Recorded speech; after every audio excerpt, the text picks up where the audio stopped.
La radio de la gente. El siguiente programa es de clasificación O, de opinión, apto para todo público. Democracia M y Democracia TV presentan Diálogos con Francisco Rocha. Diálogos. Diálogos.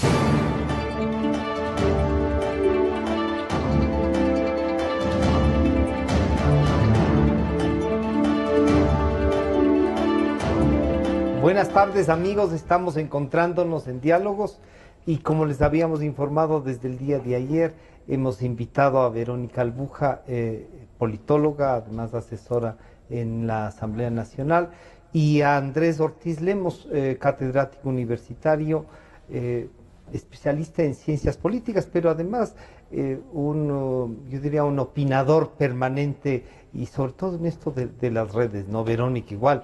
Ella no solo es opinadora, es activista política también, así es que bienvenidos a los dos. Les quería plantear dos temas, que el uno es el tema de género, para ver cómo el tema género puede llegar a todas las áreas de la política nacional, y después esto que parecería en camino, todo el mundo está de acuerdo con una consulta. Claro, lo que no sabemos es en qué consultar, o qué van a consultar para estar de acuerdo también en eso. Lo que parecería es entonces que hay una necesidad de hacer una consulta. Pero primero, Andrés, antes, porque suelen decir primero las damas, pero el que ha causado una pequeña discusión es Andrés en el tema de género, y es a propósito de haber escrito sobre el tema de la tenencia compartida y haber hecho un análisis. Y claro, eso se ha vuelto como un tema muy sensible, y hay un grupo que además tan radical que dice que hay que organizarse para garrotear a Andrés, así es que físicamente. Sí, físicamente. Pero ahí uno dice, pero ahí hay una complicación, o sea, porque puede estar equivocado incluso Andrés en algún planteamiento, pero de ahí a que no pueda decirlo.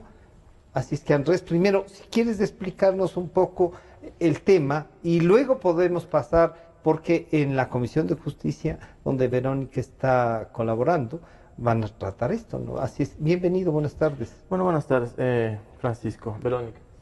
Bueno, ya tuve la oportunidad de dar una presentación en la Comisión de Justicia, justamente sobre este tema, ¿no? De los derechos de los niños, que son los principales receptores de los derechos, y de los derechos de los papás y las mamás separadas, ¿no? Porque hay una buena cantidad de mamás sin custodia, alrededor del 8%, 8 a 10% son mamás sin custodia. Así como se burlan de los papás, incluso un dirigente gremial del Colegio de Abogados nos llama papás querendones. Parece que se olvida que el 10% de las personas que están en esta situación de obstrucción de vínculos parentales o de alienación parental son mamás. De hecho, alrededor del 4%, un poco menos del 4% de las mujeres que están en la cárcel, de las personas que están en la cárcel por el tema de pensión de alimentos son mujeres. Son muchas mujeres en la cárcel. Y hay que entender que es una situación, la cárcel por pensión de alimentos es mucho más grave de lo que parece. Entras un mes, después entras 2, 3, hasta los 6 meses. Y mientras estás en la cárcel no puedes trabajar, lo que hace que las deudas se acumulen, y es una forma de criminalización de la pobreza tan nefasta como la criminalización del aborto. Tan nefasta como la criminalización del aborto, aunque con más impacto sobre las mujeres que aquella.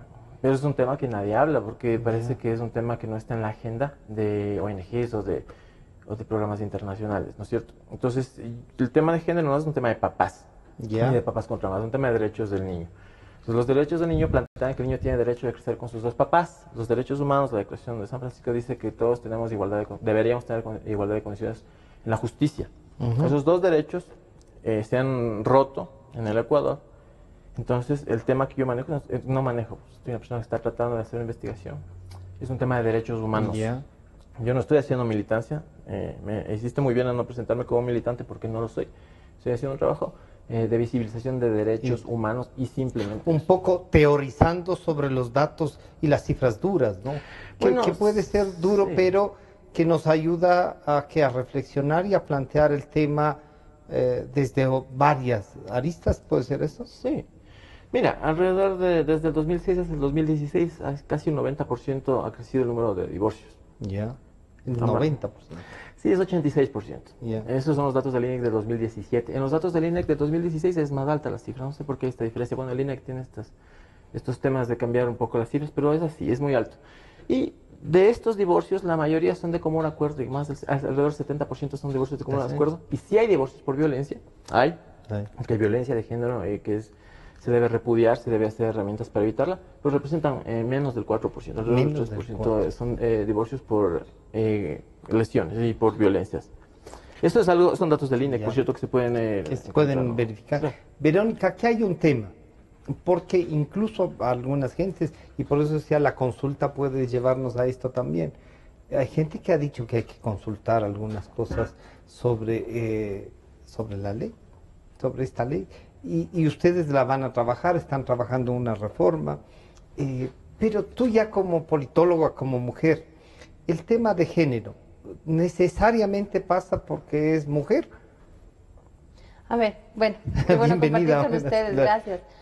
A ver, el tema de género, si bien avanzamos en el 98 en legislar temas sobre igualdad de condiciones, sobre el tema de género, en el 2008 también lo hicimos nuevamente y se habló de un avance en la Constitución en garantizar derechos, pero de ahí a lo que está escrito en la Constitución no se ha cumplido a nivel institucional y eso es un problema grave para la sociedad. ¿Por qué? Porque ahora tenemos incluso agravantes, que es el tema de los femicidios.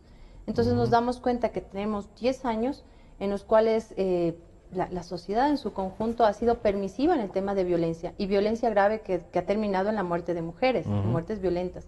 Entonces cuando vamos a ver qué pasa luego con esos hogares que han sido violentados psicológicamente, violentados ahora con una situación grave que es la muerte de una madre, vemos niños huérfanos, que son varios casos a nivel nacional y en ciudades donde hay más conflictividad, los casos han aumentado. Entonces nos damos cuenta que como sociedad no estamos haciendo nada, ni siquiera como campaña en valores, en un poco recuperar qué sociedad queremos. Entonces eso sí ya es un problema, y ya no es un problema de género, sino es un problema de salud pública, de la sociedad en su conjunto. Tú elevarías el tema, ¿sí? Yo lo varío a salud pública, porque creo que el hecho de que tengamos casos y cifras altas a medida que van pasando los años, por poner un ejemplo, este año tenemos cifras oficiales y cifras de organismos de derechos humanos que nos dicen que hay 80 casos de femicidio.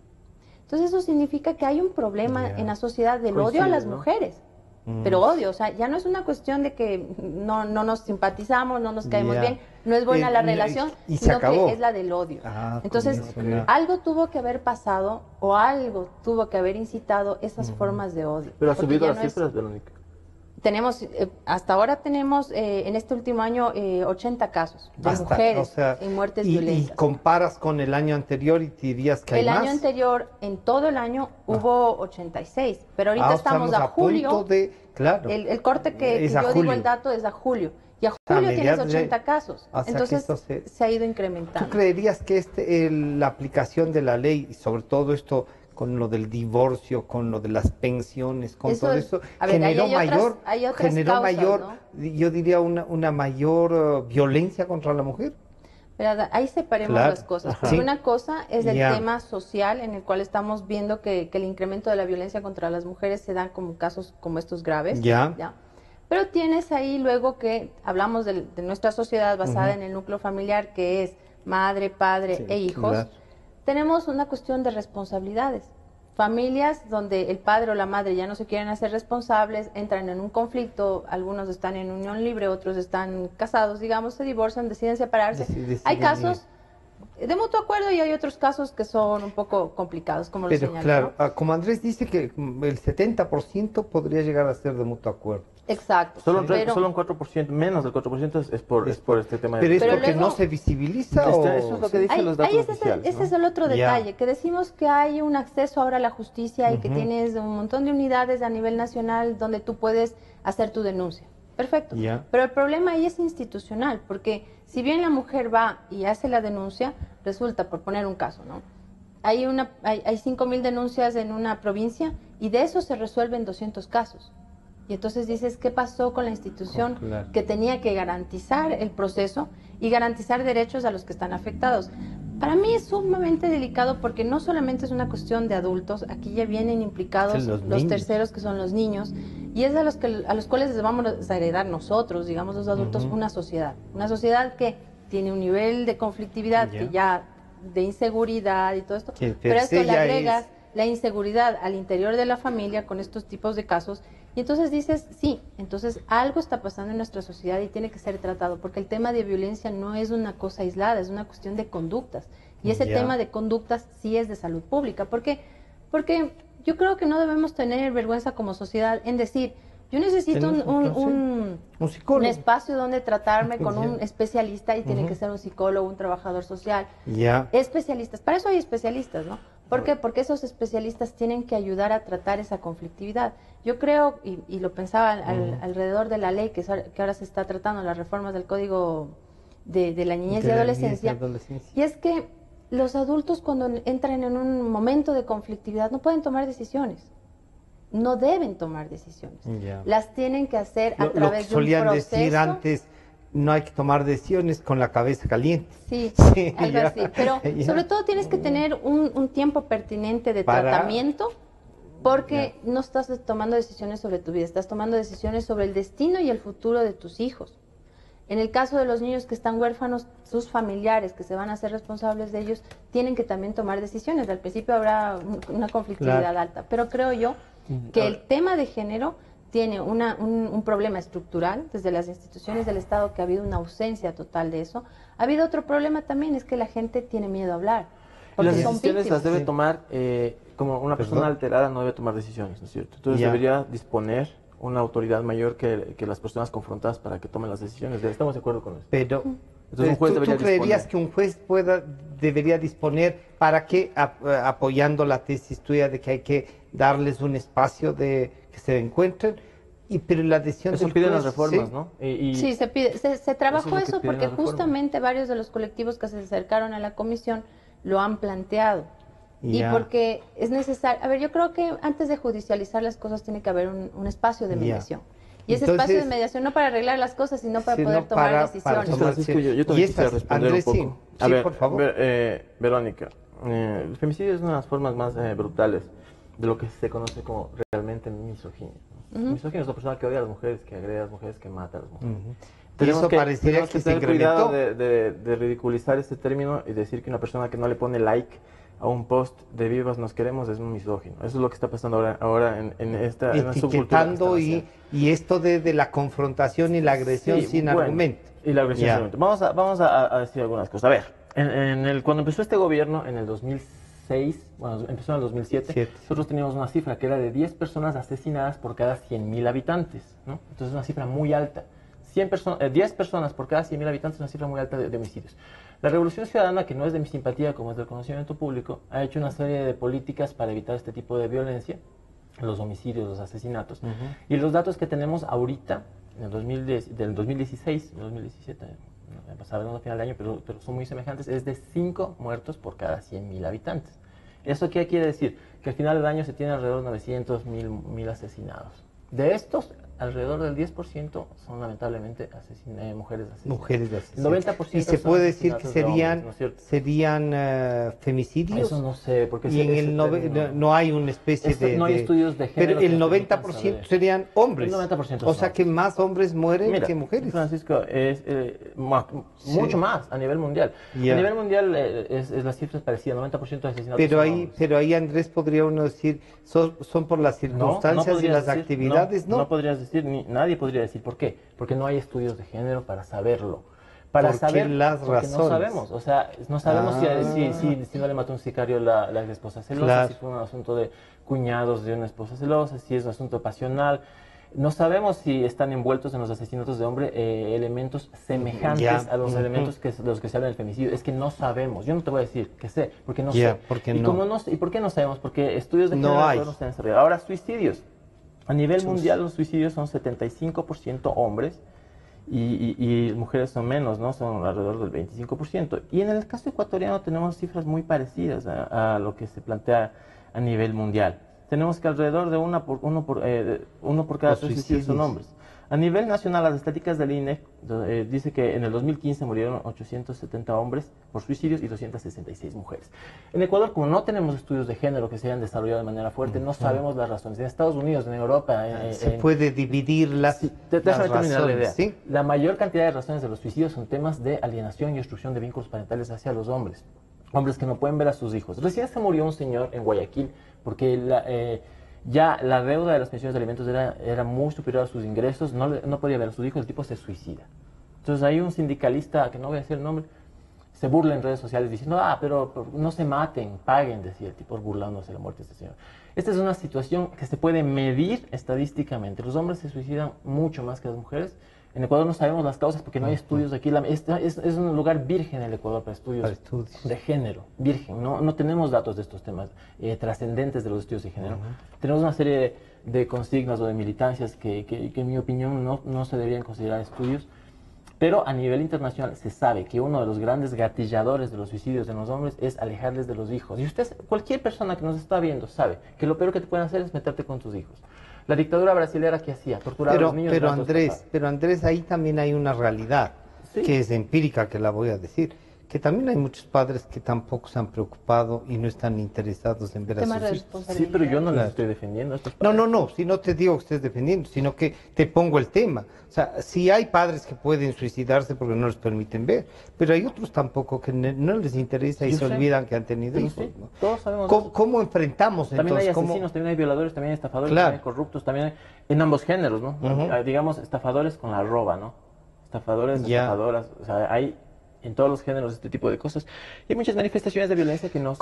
Entonces ahí viene, Verónica, ¿cómo la ley debería tratar esto? Porque claro, lo que nos plantea sí es un tema que dice, a ver, las estadísticas que hay que trabajarlas, que hay que volverlas a investigar seguramente para clasificarlas y encontrar las razones. Y ahora sí te doy la razón, es un tema de salud pública, pero de una salud pública que no tiene género, que tiene que buscar las razones en los dos lados. Yo estoy de acuerdo con Verónica, y estoy de acuerdo con todas tus luchas, por cierto. Se tiene que parar el femicidio, se tiene que parar la violencia contra la mujer, las agresiones reales. El peor enemigo de la invisibilización de la violencia a la mujer son las denuncias, por ejemplo, infundadas o falsas que se plantean para tratar de dañar a la otra persona. Entonces, ¿cómo tratamos de esto? A ver, yo creo primero que las campañas con respecto a la sensibilización de derechos no deben parar. En todas las instituciones y todos los espacios. El otro tema es luchar contra todas las formas de discriminación, porque tenemos formas de discriminación que decimos que vamos en una sociedad en desarrollo, pero vemos que hay un retroceso, ¿no? Hay cuestiones de discriminación y estos racial. 10 años se han prestado para eso mucho más. Lamentablemente sí. ¿Por qué? Porque ha habido una estructura desde el Ejecutivo, digamos, anterior. De quien ejercía el poder en la primera cabeza. No era un diálogo, era una situación de los fines de semana de horas donde se transmitía violencia, donde se transmitía ciertos odios.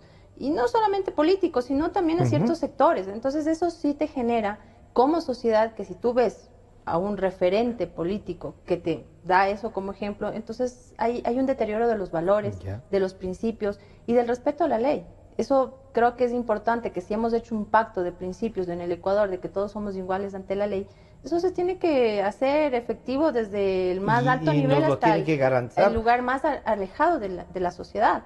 ¿Cómo es posible que decimos eso y existen sectores donde todavía no tienen agua potable, sectores donde todavía no hay carreteras para salir? Entonces, como sociedad tenemos que comprometernos a eso, todos en conjunto. Las autoridades no están haciéndonos un favor, están ahí cumpliendo su rol constitucional de cumplir responsabilidades. Claro. Sí, pero de eso pasa el tema familiar. Así como las autoridades tienen que cumplir sus responsabilidades, existen padres y madres de familia que tienen la obligación de cumplir las responsabilidades con sus hijos. Porque tampoco puedes decir que tienes 5 o 6 hijos y no los vas a atender, y cuando te separas a unos sí y a otros no. Ahí tiene que primar como sociedad el interés la garantía superior. Pero lamentablemente lo que se pide muchas veces... No hay otra opción. Lamentablemente es casi una guerra contra la familia.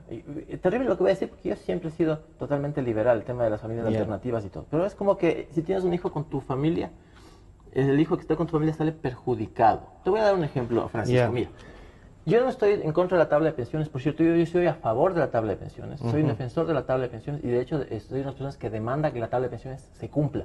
¿Cuál es el problema? Que la tabla de pensiones no se cumple. Alrededor del 45% de tu salario o del 40% hasta el 55% de tu salario se va en pensiones mensuales para los niños, dependiendo de tu salario. Si tienes más de 3 hijos, son 55 más o menos. 45 de acuerdo al salario y un poco menos. Pero hay un problema, Francisco, que 2 veces al año tú tienes que dar el doble, una pensión doble. Entonces, si tú tienes que dar una pensión del 45% de tu salario, en diciembre y abril tienes que dar el 90% de tu salario.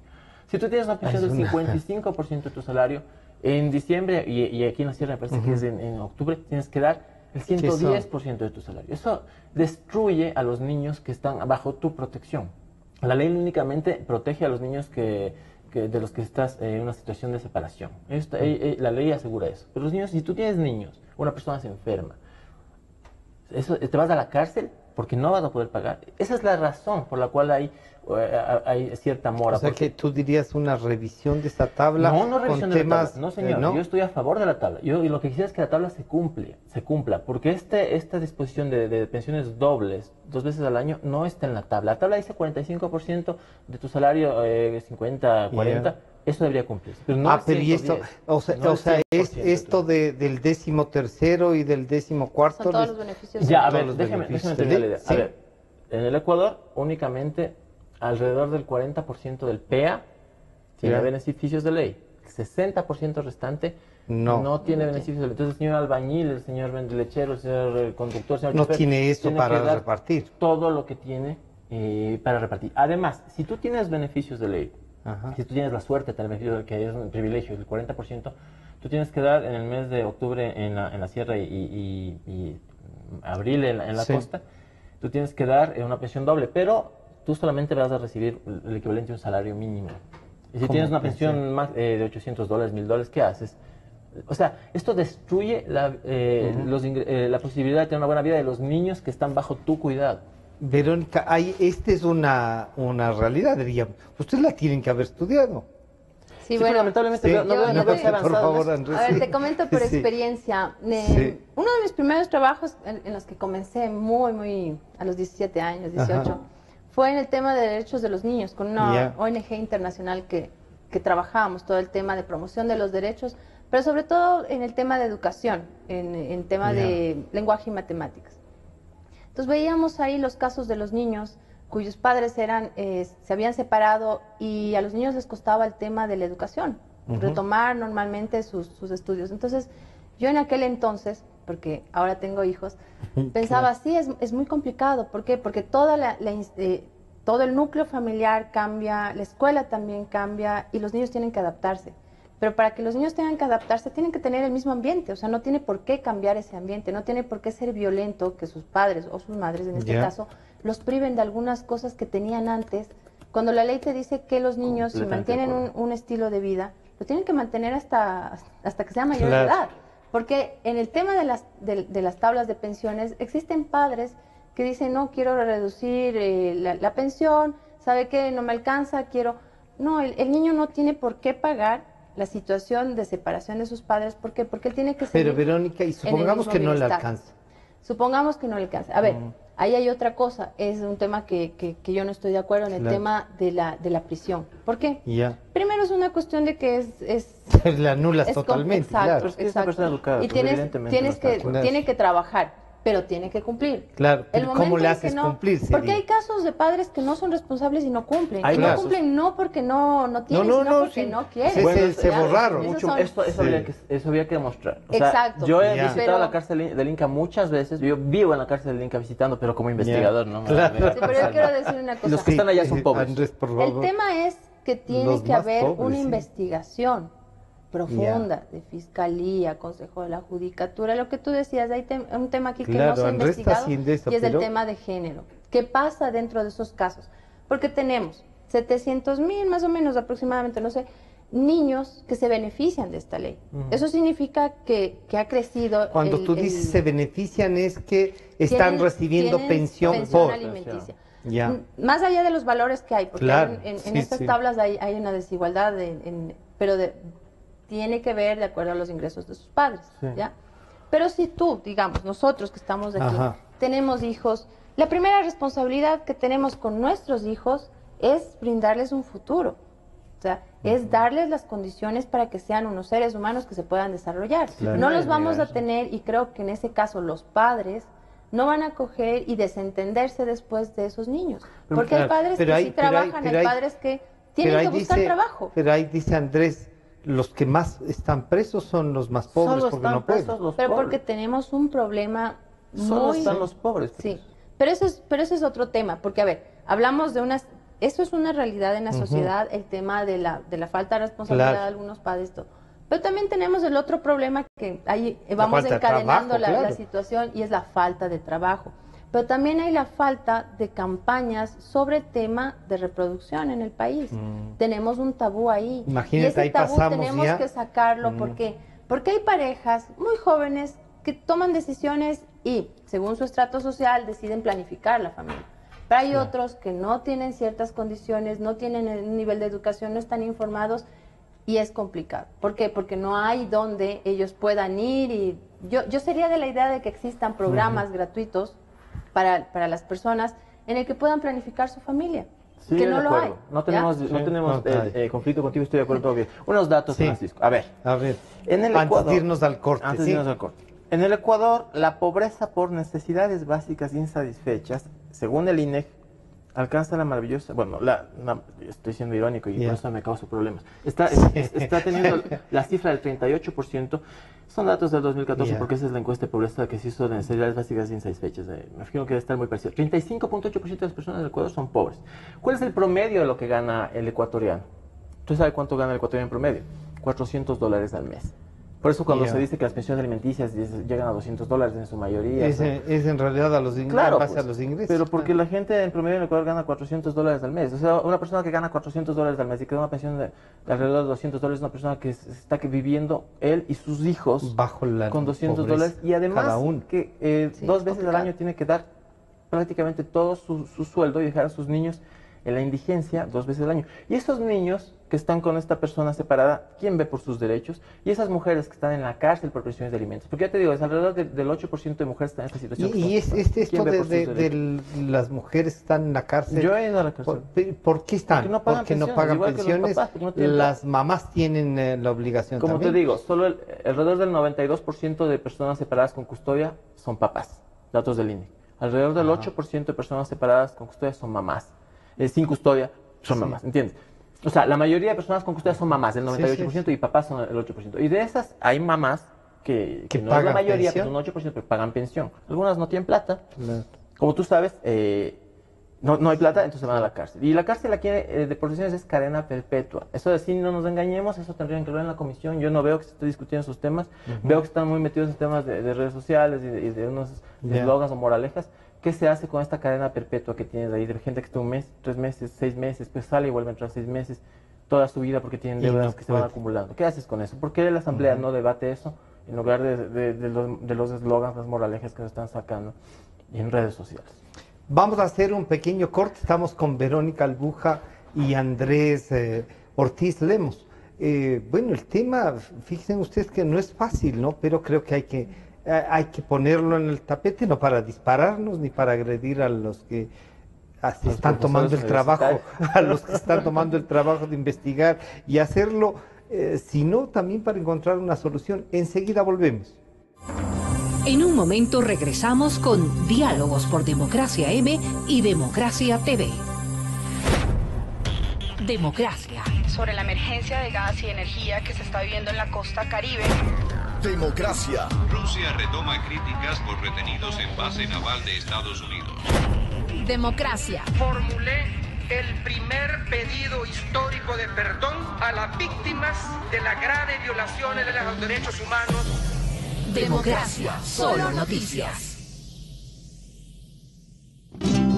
Sentimos lo que la gente siente, amor, desamor, alegrías inmensas. Decimos lo que la gente quiere, pasión, discusión, democráticamente. Democracia, la radio de la gente.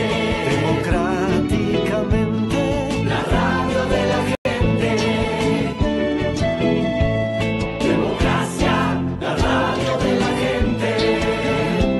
Democracia. Distrito Metropolitano de Quito. Cadena Democracia, la radio de la gente. Francisco Rocha está de vuelta con Diálogos por Democracia M y Democracia TV.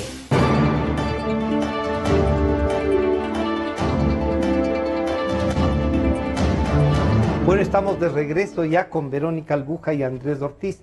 Bueno, el tema que a mí me parecía, solo decir género, ya algunas cosas provoca discusión, ¿no es cierto? Pero aquí hemos visto que el tema pasa, como suelen decir, es transversal, está en todo. Verónica, ¿cómo podemos avanzar? La comisión va a tratar, Andrés ha dicho y ha puesto el dedo en la llaga en cosas que son reales, que van más allá de lo que uno podría incluso decir en el discurso, ¿no? Claro, a ver, primero, yo estoy asesorando a los compañeros de Pachacuti, sí, a un compañero. Entonces, lo que hemos visto es el tema de sensibilizar lo más que se puede, sobre todo por el interés de los niños. Yeah. Que la ley, sobre todo, tome en cuenta que esos niños no queden digamos, en indefensión. Sobre todo porque, decíamos, en el caso de los jueces a los que les toque las causas, tienen que ver sobre todo las condiciones en las que se dieron la separación de los padres para que no los afecte, por un lado. Por otro, que no dejen de tener salud, educación, vivienda, que es lo más importante. Y también cuestiones de recreación. Pero tercero, en el caso del no cumplimiento, que existan formas de compromiso. Actualmente sí existen algunos casos donde se han dado formas de compromiso de los padres o madres que tienen que asumir la responsabilidad de pagar pensiones para que lo hagan, para evitar el tema de la prisión. De acuerdo con Pero, ¿qué es lo que pasa? Tenemos otros problemas que son muy particulares en muchos casos, en algunas ciudades sobre todo, donde hay una alta conflictividad, donde no se logra resolver y los niños quedan muy complicados. Lo que se decía es que el juez que tenga la causa tiene que tener el estudio completo para poder tomar decisiones y ayudarlos, ¿no? Totalmente. Sobre todo porque hay casos donde empieza ya la pelea de la custodia. Entonces, hay casos donde cumplen un tiempo y después no cumplen y luego vuelven a judicializar los casos y entonces eso también significa una complicación a nivel del sistema. No hay pelea por Son gastos. Realmente. Pero el otro tema, con esto termino, el otro tema es que en el caso de los menores, la idea es evitar. Se ha escuchado a varios colectivos que han llegado a la comisión para manifestar el tema de ¿y qué hacer con el tema de los tiempos? O sea, porque hay padres que quieren estar más tiempo del que te otorga el juez. Entonces ahí decíamos, esos son los casos en los que el juez tiene la competencia de revisar para tener y tomar la decisión, sobre todo para los niños. Mira, nosotros tenemos un caso de un militante que es el doctor Salín Saidán, puedo decir su caso público porque él lo ha hecho. Es una persona que tiene una niñita pequeña que está en la edad de creación del vínculo. Los psicoanalistas entienden eso. Tú tienes que... Mira, cuando tú naces, tú eres todo con el universo. Y después empiezas a saber que hay alguien que está contigo, que es tu mamá. Y tú eres todo con tu mamá. Comienza a tomar más individualidad. No, eres todo con tu mamá. Hay una cosa que llaman los psicoanalistas, se llama el corte, que es cuando tú te das cuenta que tú eres una persona diferente. Cuando ese corte, cuando no te das cuenta de que tú eres una persona diferente, tú eres una persona, tú pueden generarse graves problemas mentales. Un niño chiquito necesita la presencia del papá. La presencia paterna desde el psicoanálisis es indispensable. Entonces, si a un papá con una niña chiquitita le dejas ver a la niña 1 hora cada 15 días, bajo vigilancia de los abuelos, una cosa así, ¿qué estás haciéndole mentalmente a esa niña? Le estás sometiendo a maltrato. Entonces, nosotros lo que estamos pidiendo es que a los niños se respete su desarrollo y su salud mental y se le permita tener una relación saludable con su papá, porque está demostrado. Yo tengo los estudios, revisé la literatura.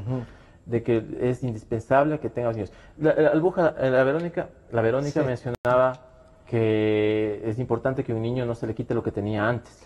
Hay un montón de estudios de académicos como Cox, y yo tengo un montón aquí, está publicado en Plan B los 2 artículos últimos que seguramente ya revisaste, que dicen que es indispensable la presencia paterna después del divorcio y que la custodia compartida es la mejor opción. Y estos son académicos. Así como Sadinay. Gente que se borró. Pero también hay un montón de gente mala que no podemos ser responsables de eso. Sí, pero es como que dijéramos, como dice el señor Glass ahora, que mi tío haya cobrado, eso no significa que yo tengo algo que ver. No, señor, porque... O sea, si vamos a decir, delincuentes hay en médicos, sí, pero estamos tratando un tema que es de familia. A todos los papás del mundo. No, pero tú estás haciendo una investigación, pero eres un académico que los datos que tienen que ser dados con tu responsabilidad. Pero existen padres responsables, claro, existen asesinos, criminales, pero yo no los estoy defendiendo a ellos. Si son padres responsables necesitarán la ley, pues. La ley para que les diga que paguen. Si una persona tiene mucho dinero y no aplicación paga, es la ley. Pero si una persona no tiene trabajo, no le puedes tratar como un criminal. A ver, vamos a hablar de dos puntos antes de que estudies. Verás, yo quiero hablar de dos puntos muy importantes. El primero es la falsa mediación. Nosotros necesitamos, como decía Verónica, espacios de mediación y terapéuticos para resolver estos problemas. ¿Esos espacios en el Ecuador existen? No. Ahora, tú me dirás, pero Andrés, tú estás equivocado, tenemos cientos de oficinas de mediación acreditadas. No, porque no me consta y además creo que no sirve. No existe la mediación porque el papá separado o la mamá separada, pero que son un 8% de proporción y 92% papás, va con una coacción, que son las medidas cautelares injustificadas, que es algo que es muy importante que ustedes traten en la asamblea. Un papá que está al día en pensiones, que es cumplido, que es responsable, que ama a sus hijos, jamás ha tenido ninguna cosa, la persona con la custodia, si quiere, si se enoja, si le ve mal, o si este señor se casa con una nueva pareja, o está celosa, lo que sea, le puede poner medidas cautelares como si fuera un criminal injustificado. Provisión de salida del país, arraigo de bienes. Entonces esta persona, ¿qué pasa? Nosotros tenemos el caso de un piloto. Andrés, El piloto tiene que trabajar porque es piloto. Le ponen en provisión de salida del país, destruido, el señor pide el trabajo, tiene que seguir pagando. Arraigo de bienes, una persona que es comerciante, que vende, hay gente que vive así, vende, compra autos, destruida la vida. ¿Por qué? Si ni siquiera ha hecho nada malo, está al día en pensión, es un buen papá, esas medidas cautelares injustificadas haces que vayas a la mediación como un criminal y no podamos entender medidas de mediación. Eso me imagino que estarás de acuerdo. Verónica, ahí hay un conflicto. Yo el enfoque no me parece, pero por ejemplo a los futbolistas. La carrera de futbolista es, qué sé yo, hasta los 35 años, más o menos, ¿no? Y hay algunos que llegan a tener unos ingresos inmensos y les fijan la pensión en virtud de esos ingresos. Dejan de ser futbolistas y una cosa. Y claro, la prohibición de salida del país, nos damos cuenta que tienen hijos los futbolistas aparte que no pagan, justo cuando va a jugar el equipo o la selección, y dice, ese momento. Claro, es el momento en el que puede ejercer. Pero, a ver, la ley no te dice que naces el día en que se empieza el tema de alimentos y terminas con eso hasta el final. No te dice eso. Es más, te dice que puedes revisar. Hay casos de padres o madres que vuelven a revisar la sentencia. Perdón, que sea descortés. Es lo que te interrumpirás. Se puede pedir rebaja de pensión. Las rebajas de pensión pueden tardar más de un año, porque para eso sí tienen que recibir esta boleta, este llamado a la audiencia. Sí. Y los abogados, ¿qué hacen? Los abogados les recomiendan a las personas que tienen la custodia, generalmente mamás, que no reciban esa boleta y simplemente no se hace rebaja de pensión. Entonces hay gente que, un futbolista se rompe la pierna y tiene una pensión de $5.000, pide rebaja de pensión, eso no se le va a dar un año, 2 años, y se acumula una deuda. Estamos viendo casos que son excepcionales, pueden ser. No, pero igual, aunque tengas margen baja. Tenemos un problema, y por eso lo dije, es un problema de salud pública, y es un problema institucional. O sea, yo no desligo las dos cosas. ¿Por qué? Porque si bien estamos viendo que la conflictividad de separaciones en buenos términos o en malos términos es alta, empezó a subir, entonces eso significa que algo está pasando con nuestra sociedad, primero.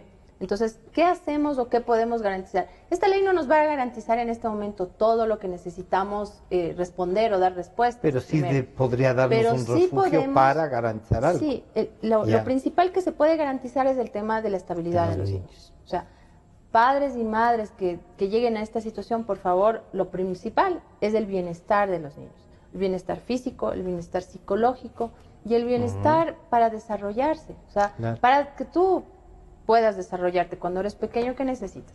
Necesitas un espacio y un ambiente sano. Pero de todos los niños. Y ese ambiente, sí, por supuesto, por eso. También también los que están dentro del hogar del padre separado. Pero, a ver, tienen derechos. Una cosa. De todos. Un tema es esta conflictividad a raíz de las separaciones en el núcleo familiar.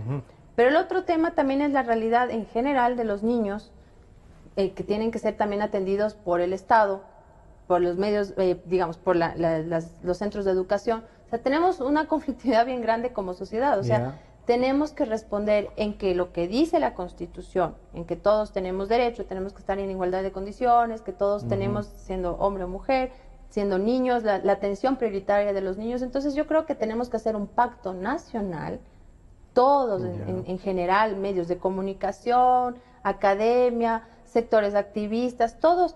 Porque estamos viendo que tenemos un retroceso en estos 10 años de derechos. Lo que Andrés ha demostrado, en lo que escribe, en lo que dice, es que en estos 10 años ha habido un retroceso. Sí, pero a los que más les afecta como sociedad es a los niños y a los adolescentes.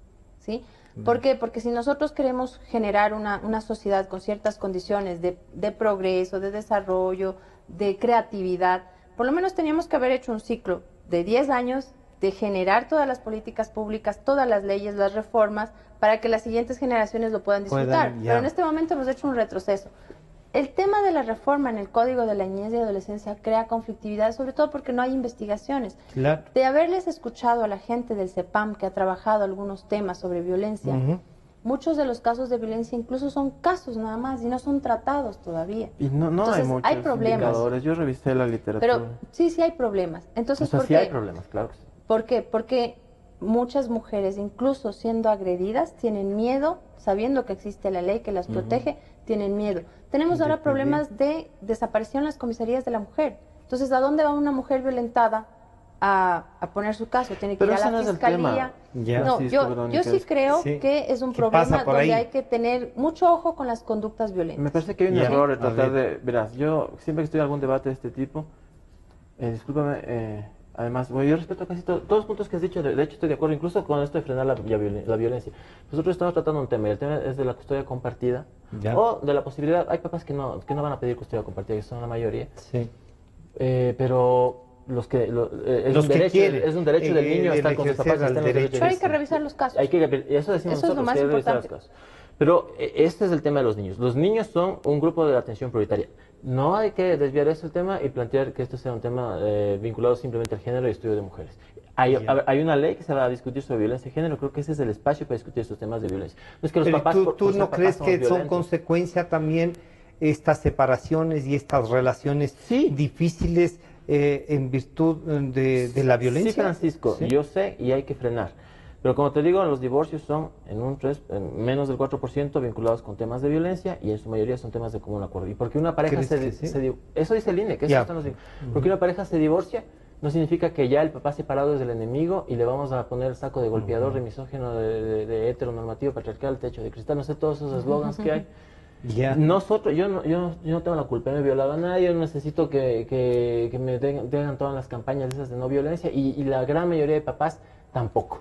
Pero por supuesto. Pero ¿no crees que hay que concientizar a la sociedad? Hay que concientizar, pero la manera de concientizar... ¿Y la campaña es?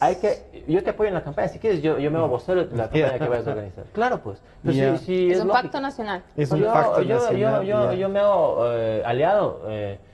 Tú me nombras aliado feminista y yo me hago aliado feminista. Yo me hago aliado. Pero mira que Verónica es un tema de los niños. Es militante feminista, pero no es así que odia a nadie. Educada, es una persona que tiene su formación, que conoce el tema. Entonces, y ahora, ¿cómo podríamos vincular, para pasarnos, se nos está llegando, podríamos vincular esto? ¿Debería la consulta tomar esto como un tema o no? Yo creo que sí, ahora que lo mencionas, creo que deberíamos meter este tema, especialmente el tema de la custodia compartida, dispuesto. Pero solamente de la custodia compartida. Bueno, pero es que nos han arrollado con una serie de mentiras diciendo que los papás nos hemos organizado para bajar pensiones, lo cual es mentira. Nadie está pidiendo bajar pensiones. Yo te firmo, yo quiero que se respeten las tablas. Pero que se respeten las tablas, ¿no? En las tablas dice un porcentaje. Que no se incremente ese porcentaje se tiene que respetar. Verónica, se vuelve práctico, dicen, a ver, ya, aterricemos del ¿y tú creerías que se puede tratar en una consulta esto? Uy, el tema de la consulta es otro problema. A ver, yo creo que la consulta y de las consultas que hemos tenido hasta ahora como procesos ha sido muy complicado. Muy complicado porque ha habido una estrategia política para informar de ciertos temas, ciertas preguntas que les ha interesado a ciertos partidos políticos y otras que no.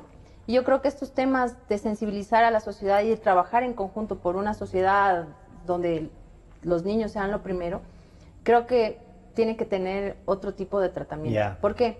Porque cuando hablamos, por decirte, la consulta anterior se le preguntó a la gente y el 85% de la población no estaba informada de todos los temas. Entonces, si vamos a hablar de muchos temas, y hay temas muy conflictivos también que se pueden preguntar en la consulta. Pero creo que ahorita lo primero es retornar a la democracia. Recuperar la democracia en el país y todas las libertades. O sea, garantizar derechos. Caso contrario, es muy complicado. Para el mismo Ejecutivo ahorita el tema de gobernabilidad es complicado. Pero entonces, parte de esa democracia incluye a los niños, ¿no? Sí. Bueno, la democracia tiene que ver con todo. Pero los niños además son un tipo especial de actores dentro de la democracia, porque ellos no pueden tomar decisiones, ellos están... Por eso es que tenemos que garantizarles lo que ha dicho padres, y ¿no? hay que llegar a un acuerdo. Derechos. Hay que garantizar derechos. Sí, por eso digo, recuperar la democracia y recuperar los derechos. ¿Por qué? Porque no estamos viviendo en democracia. Tenemos, y lo voy a seguir diciendo hasta el final, de acuerdo con Verónica otra vez. Tenemos estos 10 años donde ha habido una estructura autoritaria, donde no ha habido independencia de los poderes del Estado, y por eso mismo tenemos problemas ante el Consejo de la Judicatura, ante la Fiscalía y entre muchas instancias que no han hecho las respectivas investigaciones para tener información sobre este tipo de casos que necesitamos reformar la ley. Entonces, y ahí ya, Andrés, desde el punto de vista más bien del análisis político, ¿sí? ¿Qué dirías tú? La consulta... resultó que todos estamos de acuerdo, el presidente, su bloque legislativo. Hay que tener mucho cuidado. Claro, a mí, el bloque legislativo quiere asamblea constituyente. Hay que tener mucho cuidado de un proyecto político que sea grupo hegemónico y opositor a la vez. Sí. Porque eso significa total. O sea, Andrés, a mí me recuerda, y lo he dicho aquí públicamente, esto de que el gobierno sea gobierno y oposición al mismo tiempo, me suena a lo que hizo el PRI en los años 40 en México, ¿no? Eso es lo pero además ayer me asustó el tema que estaban a decir, estamos de acuerdo con la consulta, pero para garantizar derechos. ¿Para legitimar a quién? En la consulta. Pero bueno, yo no voy a hablar de eso porque no vine aquí a hablar temas de politología. Me puedes invitar para hablar como politólogo, yo vengo con todo gusto. Sí, no, pero yo también dije de la consulta. Te anticipé que íbamos a hablar de la no consulta. Le dije todo el mensaje, sí. No, sí le dije. El tema el tema era género y consulta. Género, bueno, yo pienso que es el tema de la niñez lo que se debería priorizar en este momento. ¿Tú qué creerías que hay que priorizar en la consulta, tomando en consideración no algo está que incluido, yo comparto, por cierto, claro, no está incluido. Que comparto yo, que es esta preocupación de que son gobierno y oposición al mismo tiempo y se han anulado? Ya no solo tienen las funciones del Estado, sino también la oposición. Sí, es complicado el escenario que nos quieren crear y la confusión que quieren crear hacia afuera. A ver, yo creo lo siguiente, y compartiendo con varios espacios en los que he estado en este tiempo, que son organizaciones sociales, organizaciones de profesionales y trabajadores, varios sectores de sociedad civil, incluso la gente de las redes. Nos hemos reunido en varios espacios, justamente porque lo que tú decías hace un rato es real. Todos estamos de acuerdo en que necesitamos cambiar esto, pero no es solamente cambiar, incluso los que bloquean el cambio. Necesitamos generar un proceso de transición. Hasta ahora, con el cambio de un nuevo gobierno, no se ve un proceso de transición de hacia dónde vamos, que es o sea, no nos han insultado 12 sábados, pero eso no es nada. Una cosa es un cambio de gobierno, pero otra cosa es el ambiente que estamos viviendo. Todavía vivimos un post de lo que fue el gobierno anterior. Entonces, no hemos salido de ese círculo vicioso de que existe no es una cosa mía, sino es una cosa que la hemos vivido todos. No hay autonomía ni independencia de los poderes del Estado. Y están sujetas a un partido político. Y eso es un problema, porque entonces eso demuestra que no hay democracia. Número uno.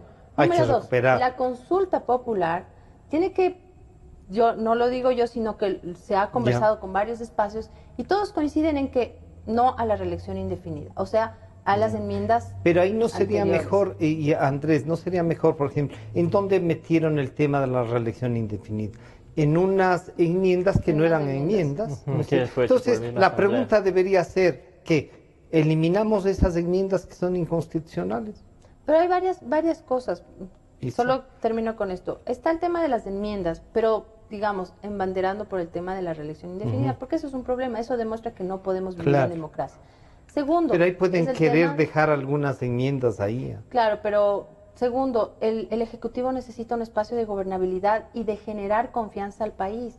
¿Cómo puedes generar confianza si tienes un reciclaje de todo un gabinete que sigue siendo el mismo? Entonces, necesitas, entonces, si no lo puede hacer él porque tiene ciertas restricciones o ciertas ¿no? Trabas, entonces lo tienes que hacer vía consulta. ¿Por qué? Porque el pueblo ecuatoriano lo está pidiendo, lo están diciendo, le están diciendo cómo puede ser posible que gobierne con los mismos. Pero ya, Andrés, ahí sí, se volvieron a tomar incluso la consulta a ver. Sí. ¿Cómo se generó esta? Yo estoy de acuerdo contigo de que esto es un contexto no democrático. ¿Cuándo empezó esto? Esto empezó en la Constitución del... No, empezó antes, empezó en el 2007 cuando se comieron el Congreso. Exacto. Entonces ahí... La primera ilegalidad e inconstitucionalidad. ¿Sí? Pues vamos a ver, esto fue una lucha de posiciones. Primero, la toma del legislativo. ¿Se toma el legislativo cómo? Anulando al Congreso en el 2007. Después se llama a una Asamblea Nacional Constituyente.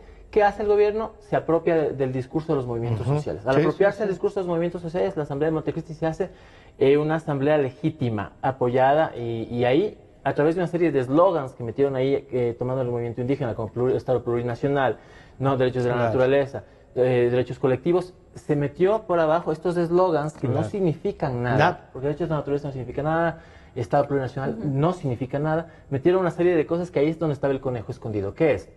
Apropiarse. ¿Cómo contrarrestas las tres funciones del Estado?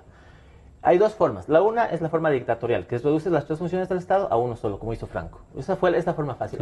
La forma sofisticada es construir 5 funciones del Estado para que estén todas distorsionadas entre ellas y ya queden inestables. Entonces se crea la función de transparencia y control social, que es una función de Estado que fue, y después la función electoral. La función electoral, que es, como tú dices, lo que hizo el PRI, para que controle el mismo Estado las reglas del juego. ¿Quiénes fueron? Se hizo una cosa que se llamaba el proceso de transición, ¿no? Hubo una transición en el 2009. ¿Quiénes formaron el Consejo Nacional Electoral temporal? Asesores de los mismos asambleístas. Se hizo un concurso y se formó un consejo temporal de participación ciudadana y control social temporal. Que eran medio independientes, verás. Dos llegaron. Dos se dieron cuenta que no eran. Pero te cuento lo que pasó. Te cuento lo que pasó. Como eran medio independientes, les descolaron rapidito y ellos no organizaron el concurso para el Consejo Definitivo. El concurso para el Consejo Definitivo lo organizó el mismo... la organizó la misma asamblea, de hecho.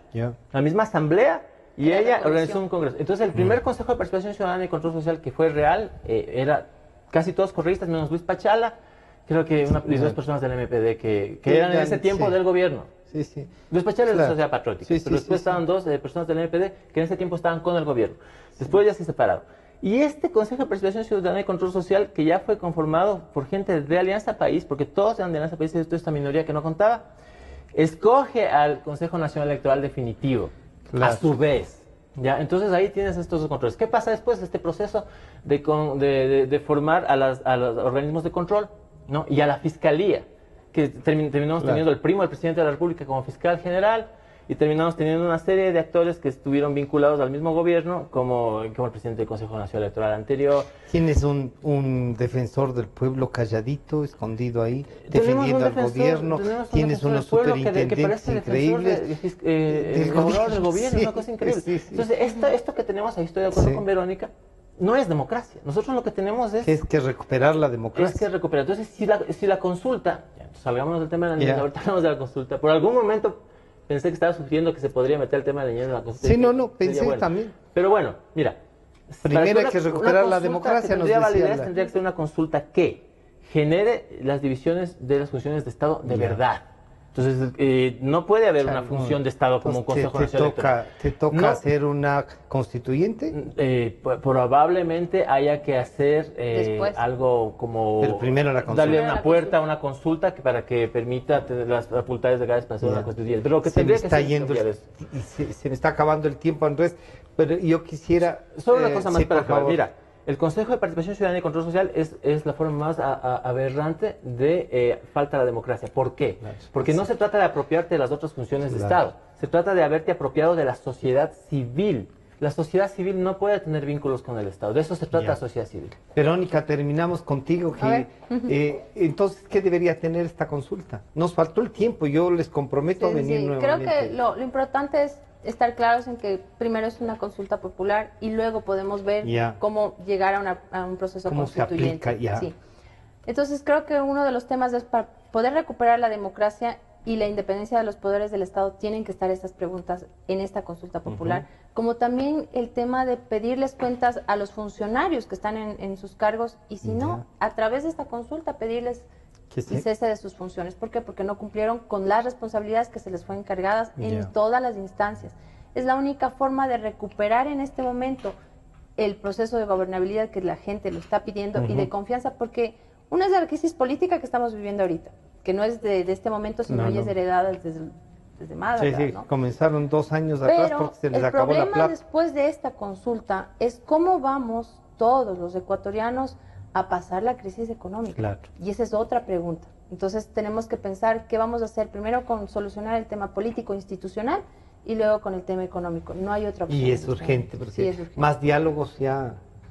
Los diálogos no están son buenos, pero tienen que encontrar una respuesta. De lo que nos dicen son reuniones para ponerse de acuerdo de la próxima reunión, eso no es un diálogo. Como dice Andrés, una cosa es que la ley esté, pero necesitamos jueces que asuman esa responsabilidad de aplicarla, ¿no? Yo les quiero agradecer a ustedes, se nos fue el tiempo. Ustedes ven que con gente que estudia, que se interesa por la sociedad es importante. Este programa estará a disposición de ustedes nuevamente a partir de las 3 de la tarde. Han estado con nosotros Verónica Albuja y Andrés Ortiz. Siempre pienso en decirle Lemos primero, no. Andrés Ortiz Lemos. Nos han dejado su pensamiento y algunas reflexiones. Nos falta todavía el tema de la ley y les comprometo a ustedes para volver sobre el tema de la ley. Ojalá podamos irla desmenuzando con casos. Que es importante hasta el día viernes. Es la 1:00 en punto.